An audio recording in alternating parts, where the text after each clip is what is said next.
My blissful gorgeous sirs, Swamiji says, God knows your ability.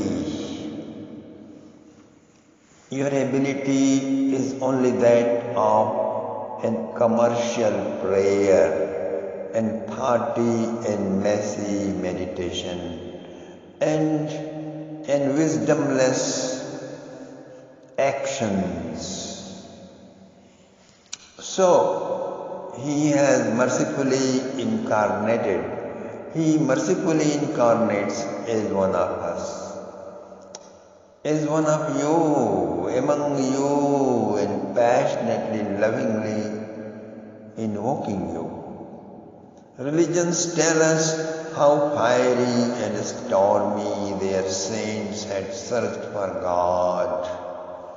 Srimad Bhagavatam tells us, especially this episode tells us, how God is lovesick for you, how pathetically He is crying and tormenting for you, searching you from forest to forest, calling your name on His flute, and now sending a wonderful messenger, Uddhav, just for you to come in the folds of His ambrosial embrace.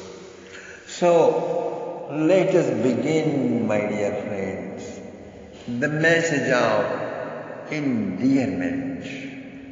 Vrishninam pravaro mantri, Vrishninam pravaro mantri, Krishnasya daita sakha, Shishyo brihaspate sakshad, Uddhavo buddhi sakkama, तमाह भगवान प्रेष्ठं भक्तमेकान्तिनं क्वचित् गृहीत्वा पाणिना पाणिं प्रपन्नार्तिहरो हरे. Once Bhagavan Krishna was strolling on the rooftop of his palace, conversing with Uddhav. Suddenly he saw a beautiful golden lotus floating on the waves of Yamuna. Krishna forgot the topic and stared to the flower for a long time. He ran down and jumped into the stream and picked up the flower. He felt perfume of Sri Radha. He felt the golden face of Sri Radha as if saying, "Dear, how long will you be so far away?" He remembered her so much that he became oblivious of outer existence. Uddhav was wonderstruck. Krishna took him, holding his hand with his own in a private chamber, and said, at that time his eyes were full of tears, his limbs were thrilled and his lotus garland shaking, and he said, Gacchodhava vrajam somya pitrorno pritimavaha gopinam madviyogadhim matsandeshair vimochaya. Please proceed, O Uddhav, to Vrindavan. My mother Yashoda, my father, my friends, and my gopis are sinking in the sea of torments of my separation.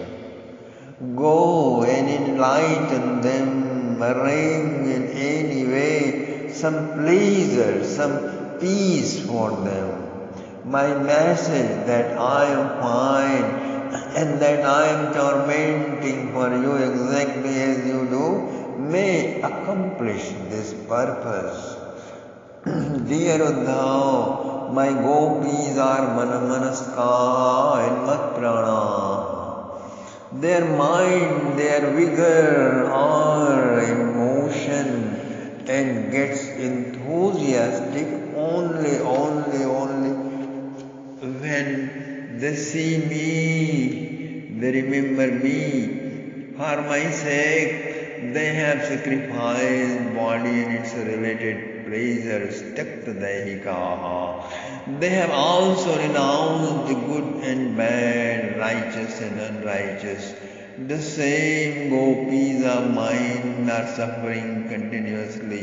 Te tyakta loka dharmashchamadarte tan vibharmyam. Therefore, you must meet them.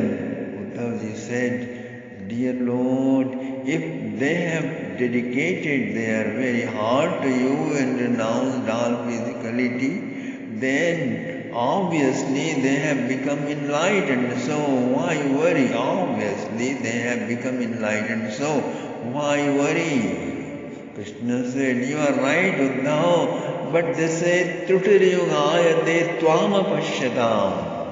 Not seeing me even for a moment feels to them like many years. Obviously,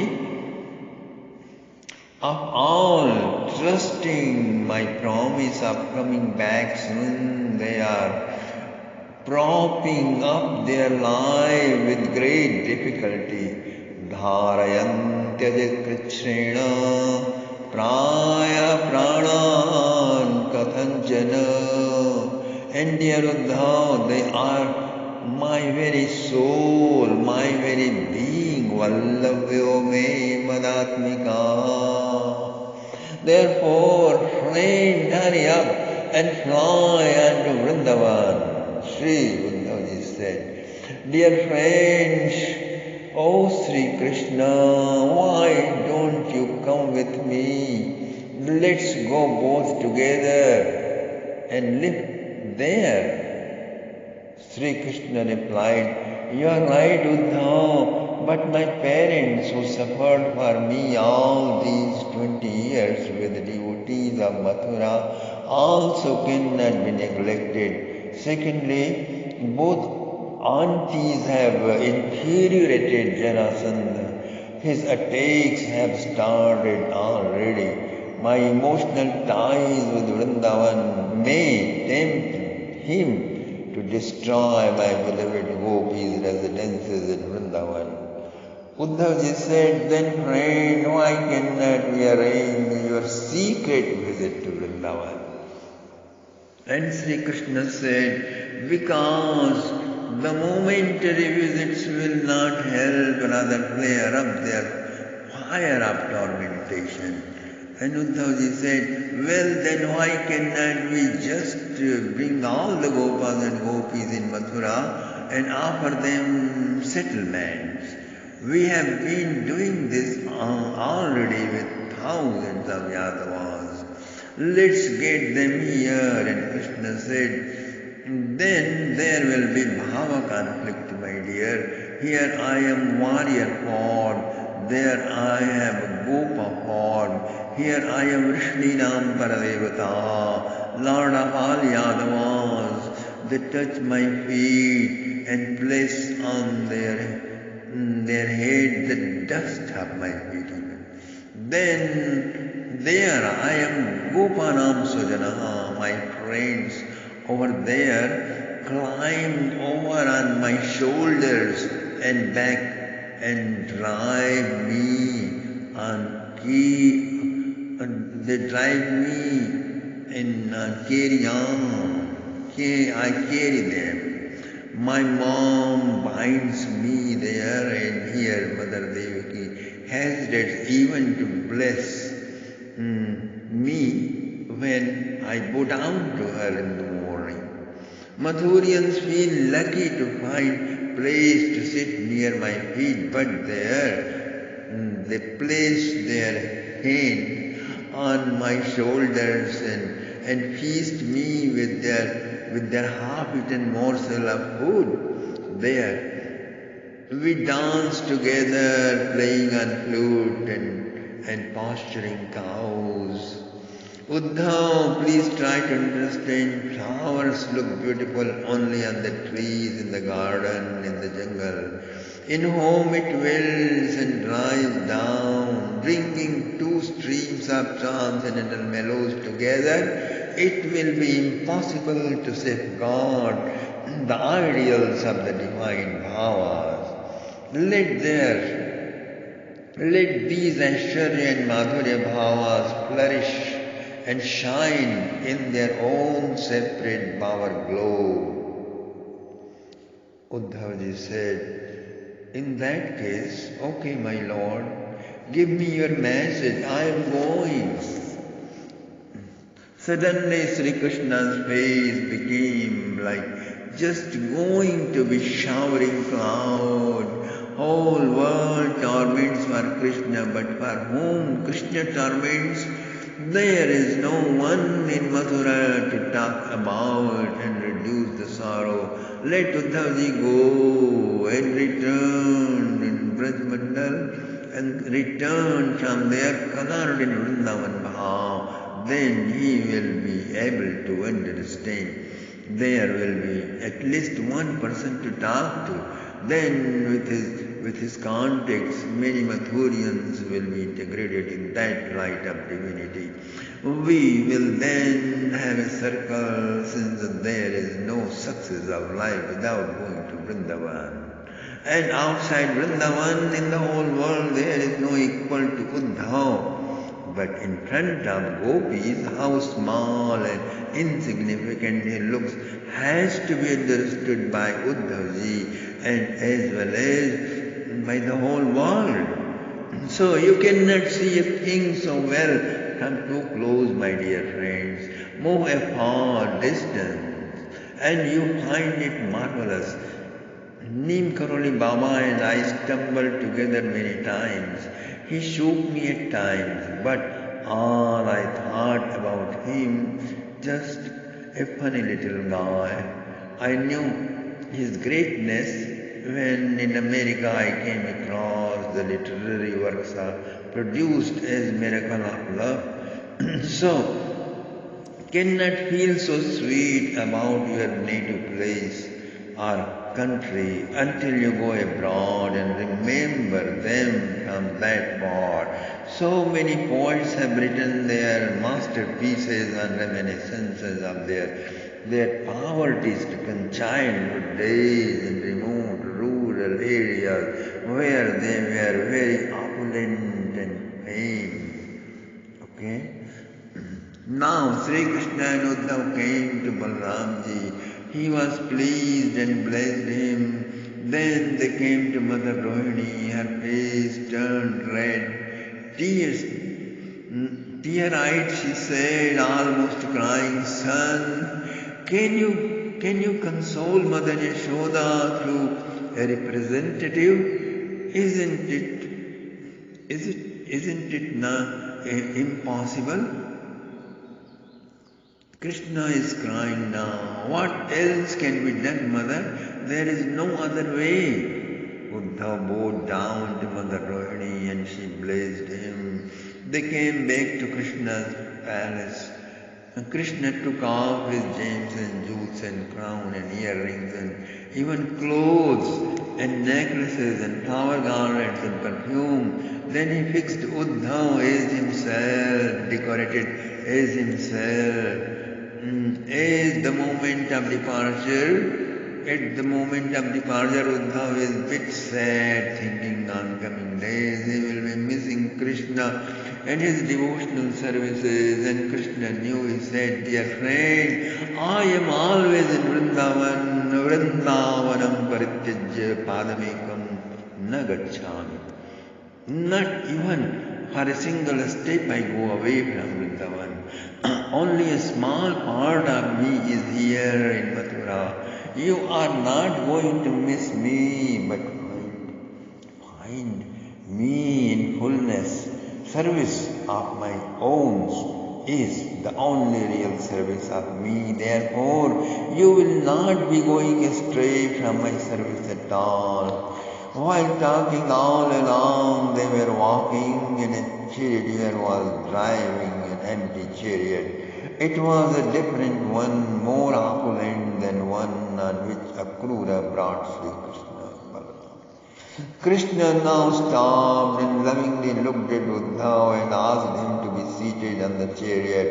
Oh thou, my dear friend, you are so fortunate. You are so fortunate that you will see my gopis, my Gopal friend today. Oh, you are blessed indeed.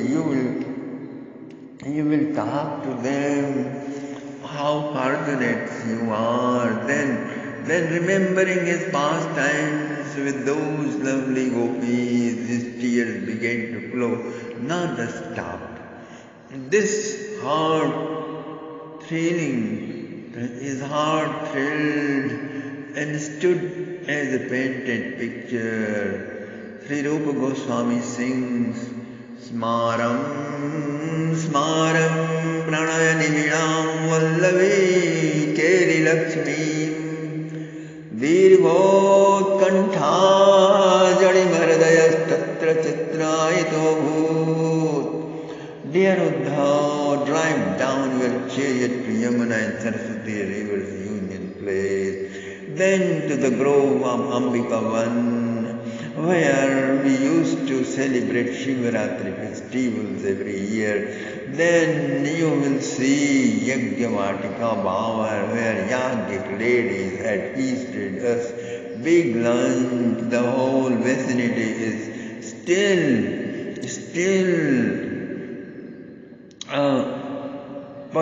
pulsating with their love.